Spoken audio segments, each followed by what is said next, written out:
I was struggling, I was in a really bad place. I found out that I wasn't legally married. My feelings had died out and I was just suffering in that relationship. Islamically, he already gave me the 3 talaqs. I was desperate to get divorced, so Jav's helped us out a lot. Assalamu alaikum and welcome to another episode of Marriage Matters with me, Javaid Iqbal, here on British Muslim TV. Now, picture the scene. You've been divorced, you're no longer married, you've moved on with your life, you're doing everything. However, because of certain reasons, mainly either finances or more importantly for the children, you're still in touch with your ex-partner, your ex-husband, your ex-wife. However, that's never easy. And we all know this. It's never easy to discuss things with your ex-partner, especially after you've been divorced. Now, one of the main issues we always have, I certainly find in my daily job, is that people will come and see me and say, my ex-partner, my ex-husband, my ex-wife is playing silly beggars with the children, they're playing silly beggars with the finances, we try to talk about this and we try to talk about that, but he or she is not moving or they're not shifting from any position whatsoever. Now, one of the reasons for that is because obviously you are divorced. Most of the time, unfortunately, it's not amicable. And if it's not amicable, then one person or the other person tends to want to have the upper hand. Now, if they want to have the upper hand, they're going to exercise a certain element of control over you. Either one party is going to try to exercise it or the other party is going to exercise it. Now, how do we get beyond that? How do we stop, for want of a better word, bickering or arguing with our ex-husbands and ex-wives and try to make it work? Now, the courts, if you're going through certain Children Act proceedings, the courts have a program called the Separated Parents Information Program. That's mainly for children contact. So that's if you're seeing the child, you're delivering, for want of a better word, sort of, pick up, drop-offs, you're trying to engage. The courts will, through this program called the SPIP, as we call it, they will teach you and they will try to show you how you can effectively communicate with the other parent. There's also certain apps that you can use.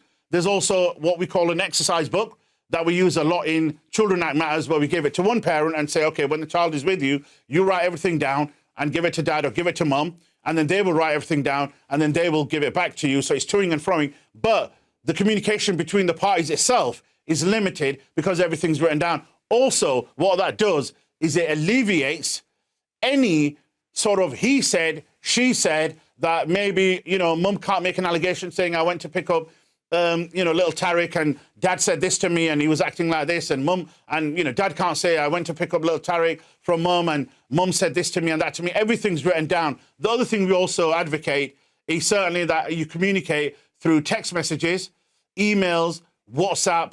Anything that's written down is good because then there's a clear record of it. But the main thing here is, why do we still bicker? Why do we still argue? Why do we still have that sort of debate, that antagonism with our ex-partners? If you're divorced, you're meant to move on. But the problem is that sometimes the other party, be it the husband or the wife, they won't let the person move on. Now, in order to discuss that today, we are going to be joined soon by a guest who specializes in these issues and obviously it provides coaching and various other stuff. However, in the meantime, what I'd like to discuss is how to, from my certain perspective anyway, how to alleviate that, how to get rid of that antagonism between the husband and the wife or between ex-partners, mother and father, whether it's two. And main thing is always the children and the finances. Those are the two key things, is they will always argue either about the children or the finances. Main argument about the finances is one party has dominance over the other party in terms of finances, in terms of providing for the children or providing a roof over their head, be it maintenance, be it spousal maintenance, be it providing things for the children. So where there'll be an argument is, like I said, little Tariq's gone home on Sunday night after contact with dad, but dad's not sent his school uniform because dad's saying, well, no, I have paid for this school uniform, so I'm going to keep this, and mum needs to now go out and get her own. That's antagonizing the mum. It's purposely driven to make sure that mum obviously has a reaction and then mum says something back to dad and then dad can say something back to mum. So we get a lot of that, especially in contact matters. Finance-wise, it's exactly the same.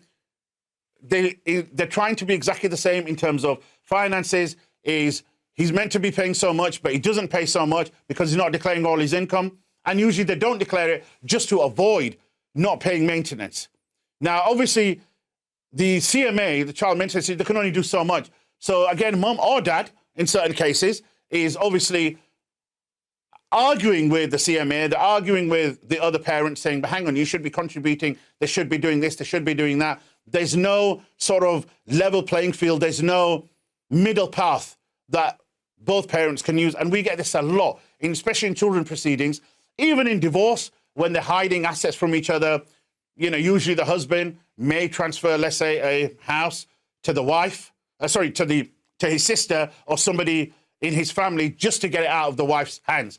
And, you know, we've been in court many times where the judge has turned around and said, you know, I'm surprised that the husband, having this house, which is mortgage-free, unencumbered, worth, you know, £150,000, 2 months before he got divorced, suddenly had a newfound love for his sister that he gifted her a house, freehold, for 150 grand. I mean, you know, I love my sister. I would not give her a 150 grand house.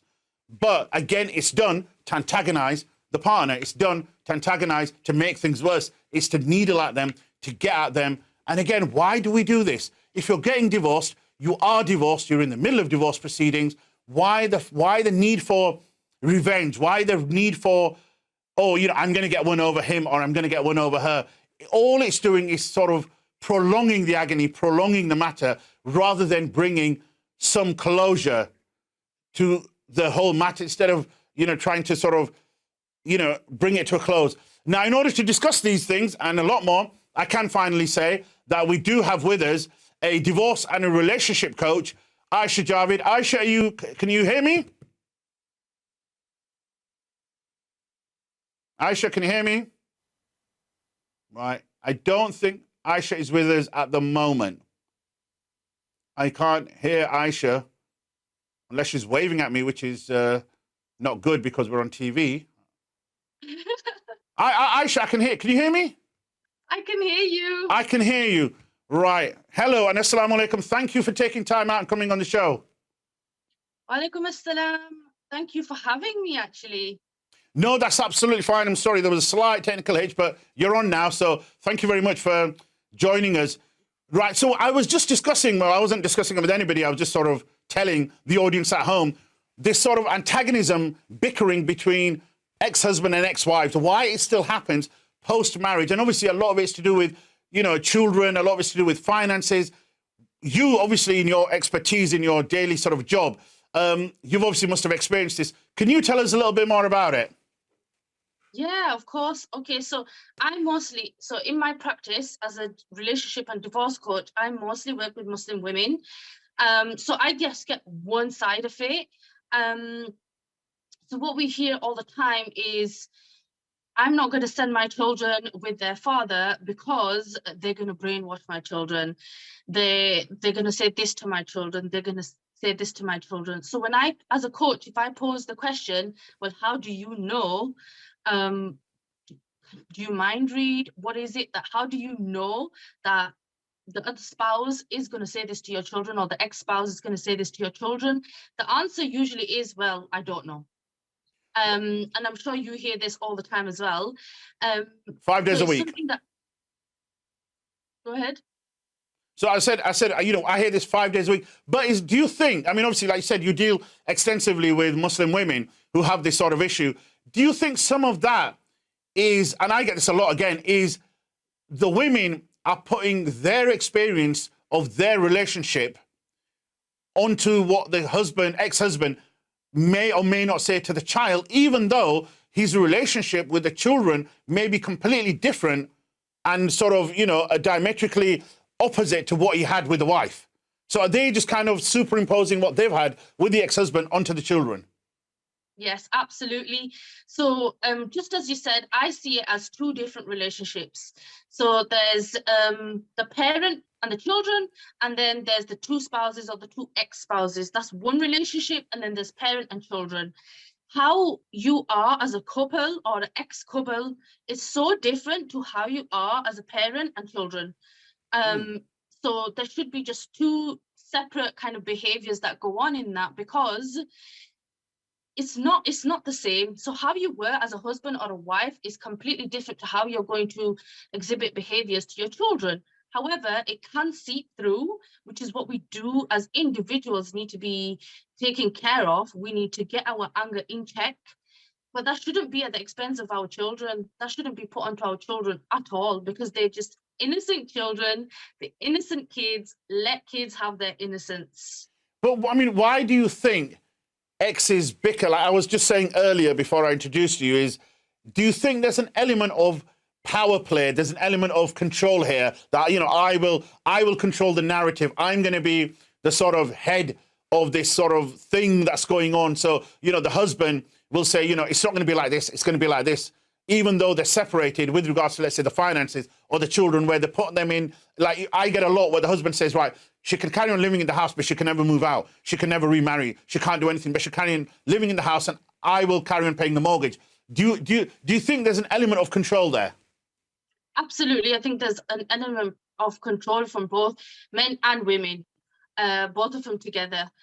It's not just a one gender thing, by the way, if anybody watching. It's both men and women that exert the feelings and the control through their children. And I don't think that should be the case for any child to ever go through. They're not scapegoats, they're children. Let them have their innocence. Absolutely, absolutely. I mean, traditionally what I find, and again, this is just my personal experience, is that the ex-husband tends to exert control financially. So again, my house, my rules, my money, I'll decide how much maintenance I'm going to give you and what I'm going to declare to the HMRC, etc. And the wife traditionally, and again, this is not in all cases, traditionally, the wife exerts the control and the influence via the children. So, you know, I'm going to let you see the children, and I'm not going to let you see the children. So you have these two big themes, i.e. children and finances, being played out, and it's who can get the control over them. If you can briefly touch upon that. I think that's two different subjects, but they do merge together. And I do think that this happens all the time, all the time, where the ex-spouses always exhibits the control via finances through the children. Absolutely, absolutely. Aishah, stay right there. We'll be back after the break, and we'll carry on continue speaking to Aishah Javed, relationship coach. See you after the break. Do you need help with your marriage? Do you suspect infidelity in your marriage? Are you struggling to gain the truth over a matter of concern? Whatever the concern, we're here to try and help. Email us for free support today at marriagematters@britishmuslim.tv.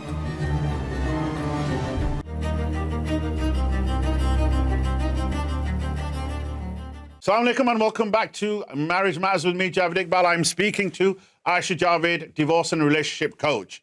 So Aishah, we were speaking before the break about obviously why exes bicker. Now, one of the main reasons, and again, you'll have sort of experienced this in your professional sort of life, is parenting styles. I get a lot of this. So mum will say, I don't want him to do this. I don't want the child to, little Tariq, I don't want little Tariq to do this. He shouldn't be doing this. And he's playing these games and he's doing this and he's doing that. And dad will say, well, it doesn't matter. I don't want mum to do this and I don't want mum to do that. So, I mean, where can they kind of meet in the middle, or what's the best way that they're not dragging poor little Tariq and ripping him in half and kind of saying, well, you can't do this and you can't do this. Mum saying one thing and dad saying the other thing. How do you address that with your sort of clients? Okay, so the first thing I would always recommend, whether you're male or female, doesn't matter. I would say figure out a parenting style that suits you and how you want to bring your children up first. So you've got your own self as an individual, and then go to your spouse or ex-spouse and have that conversation, and keep having the conversations until you come to some agreement. It doesn't need to be a full agreement in one sitting or one conversation, but the conversations need to be had, because you got to remember, as a parent, it's your responsibility how you parent your children. I know, but not anybody else's. But, and you know this as well as I do, is one or the other parent is going to dig their heels in, because again, stubbornness and ego and all that stuff that exists within human nature, that's going to come in and they're going to say, no, it's my way or the highway. No, I'm going to bring up little Tariq like this and nobody can tell me any different. So at which point do you kind of stop talking to one another when one parent has got an entrenched position and is not willing to move? Well, exactly that at that point. So when you have another parent, or even if it's you that just doesn't want to budge on something, I would say get a third party in, and that third party should be, in my opinion, someone neutral.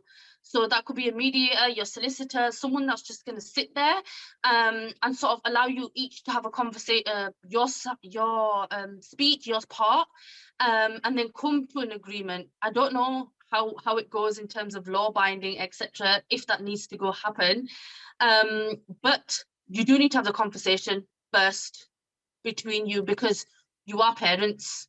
No, absolutely. And what about where the thing is obviously there's certain elements that are longer lasting. Now, what I find is sometimes where the financial control is there, that's there for a long time. Because if the child is, relatively young, you're relying on the other parent to a degree. Again, whether it's man, woman, it doesn't honestly matter whether it's the mum or the father, but you're relying on them. So you don't want to upset the apple cart, so to speak, because you think, well, this person has got the financial hold over me, because if I say anything wrong, they're going to just close the tap. Now, they close the tap, little Tariq ain't getting his bike. So I'm just going to kind of stay quiet and maybe just, go along with it. But ultimately, that's going to sort of, they're going to be more resentful. They're going to be more bitter inside, which isn't obviously going to help them. So how do you kind of navigate that then? Okay, so how I, as a coach, navigate that is I always ask the client, well, how can you help yourself? And although at that time, it might seem like you're in a rut and you see no other way out, there is always a way out. So whether that's going to your local advice centers to ask, like, how can I, get my finances in order, rearrange my finances in a way that's better for me, or whether that means getting your children into childcare and you into work, or setting up a side business, there's always a way out into something. And well, as I do appreciate the difficulty around it, I will always say there's something that you can do as an individual to empower yourself and take that control back into, as I say, take the power back into your hands. Right, but again, one of the things that I find in my job is, because they've come out of this relationship, and let's say it wasn't a very healthy relationship, it was a bit of a toxic relationship, by them not having that sort of gap mentally or in terms of time, they don't have that gap of I'm away from my spouse, because they have to carry on speaking to them with regards to the children, or with regards to the finances, or with regards to what's going on. How are they ever going to reach that mindset or have that space where they can actually process, get over, start afresh, do everything, if there's no break in speaking to the ex-spouse? How can they achieve that then? Oh, that's a good question. I know, that's why I asked it. I would say boundaries. Boundaries is the number one. Until you know yourself, you won't know what boundaries to put into your life. So first of all, you need to put boundaries in with yourself. What am I going to accept? What am I not going to accept? And that's going to take time for you to actually implement, because there's going to be days that you will slip up. You will have that conversation that you don't want. That fuse will snap one day because you think, I just can't deal with this today. But you got to keep getting back on it, keep getting back on it. Then the second thing is boundaries with others. If you have given a specific time, like only text me between this time and this time, and they text another time, just don't answer it. You have to assert boundaries like that and Absolutely. stick to them yourself. Absolutely. Because I mean, the thing is we know, and this is what we were saying earlier about exes sort of arguing, bickering, etc., is they're always going to needle you, for want of a better word. They're always going to want a reaction from you, because they want to carry on exercising that control over you. Yep. So I suppose by setting the boundaries, you're effectively drawing a line in the sand, sort of saying, no, this is it. Now, what would you do if the ex carried on pushing to carry on having that control over somebody? I mean, what would you ultimately, what's the sort of last thing you'd want to do? Because the other person is simply just not listening. They're not playing ball. They just keep carrying on the way they are. I think there's a few options there. Number one is either a family member that's kind of neutral, so someone a bit further in the family, to contact through, or number two, mediation, or number three, go back to your solicitor and speak about it again. You need to go back to these three them at least one of those three things. But go back to your solicitor, explain what's going on, and take it from there, and understand your legal rights as well. What it is that you can put in place if you can. If not, then I would always seek something like mediation so you can speak better. And honestly, the reaction from the other person will show you what type of person they are and how much they really want that interaction with their children. Yeah, I mean, just to explain to the viewers, what are the benefits if, let's say, two ex-spouses, a husband and a wife, if they do get on, if they don't bicker, what are the benefits for them as individuals? What's the benefits for the children involved as well? If most likely they do have children, what's the benefits for everybody involved if they can sort of work in tandem? Sort of, you know, this co-parenting, if you will. You know, if they can do that, what are the benefits for them, for everybody involved? First of all, I just want to say it is possible. It's absolutely possible to do this.